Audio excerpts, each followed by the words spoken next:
ఈరోజు జగద్గురువులు శ్రీ ఆది శంకరాచార్యుల జయంతి.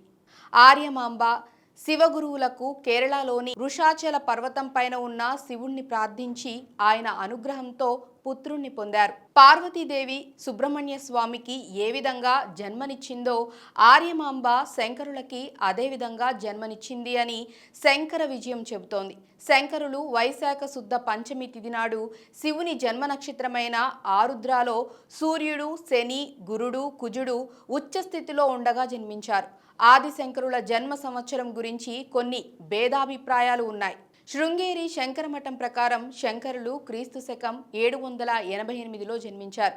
కంచిమఠం ప్రకారం స్వామి 2000 సంవత్సరాలకు పూర్వం క్రీస్తు పూర్వం 509 సంవత్సరంలో జన్మించారు. శంకరుల బాల్యంలోనే తండ్రి మరణించారు. ఆర్యమాంబ కొడుకు పోషణ బాధ్యతలు స్వీకరించి శాస్త్రోక్తంగా ఉపనయనం జరిపించింది. శంకరుల వారు ఏకసంతాగ్రహి. బాల్యంలోనే వేద విద్యలు, సంస్కృతం అభ్యసించారు. బాల బ్రహ్మచారిగా శంకరులు ఒకరోజు భిక్షాటనం చేస్తూ ఒక పేదరాలి ఇంటికి వెళ్లి భిక్ష అడగగా భిక్ష వేసేందుకు ఏమీ లేక తన ఉపవాసాన్ని విరమించడం కోసం ఉంచుకున్న ఉసిరికాయను దానం చేసింది. దానికి చలించిన శంకరులు అశ్రువుగా కనకదార స్తోత్రాన్ని చెప్పారు. కనకదార స్తోత్రంతో పులకించిన లక్ష్మీదేవి బంగారు ఉసిరికాయలు వర్షింపచేసింది. ఒకరోజు శంకరుల తల్లి ఆర్యమాంబ పూర్ణా నది నుండి నీళ్లు తెచ్చుకుంటుండగా స్పృహ తప్పి పడిపోయింది. అప్పుడు శంకరులు పూర్ణా నదిని ప్రార్థించి నదిని ఇంటి వద్దకు తెప్పించారు. ఆ విధంగా నదీ ప్రవాహ మార్గం మారేసరికి గ్రామ ప్రజలు శంకరులు జరిపిన కార్యానికి ఆశ్చర్యచకితులయ్యారు.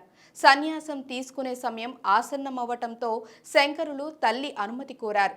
శంకరులు సన్యాసం తీసుకుంటే తాను ఒంటరినవుతానన్న కారణంతో తల్లి అందుకు అంగీకరించలేదు. ఒకరోజు శంకరులు పూర్ణా నదిలో స్నానం చేస్తుండగా ఒక ముసలి పట్టుకుంది. సన్యాసం తీసుకోవటానికి అంగీకరించమని, ఆ విధంగా మరణించే సమయంలోనైనా తాను సన్యాసిగా ఉంటానని తల్లిని కోరారు. దానికి ఆమె అంగీకరించింది. దీనిని ఆతురాన్యాసమని అంటారు. సన్యాసిగా మారే మంత్రాలు జపిస్తూ ఉండగానే ఆశ్చర్యకరంగా ముసలి శంకరులను వదిలేసింది.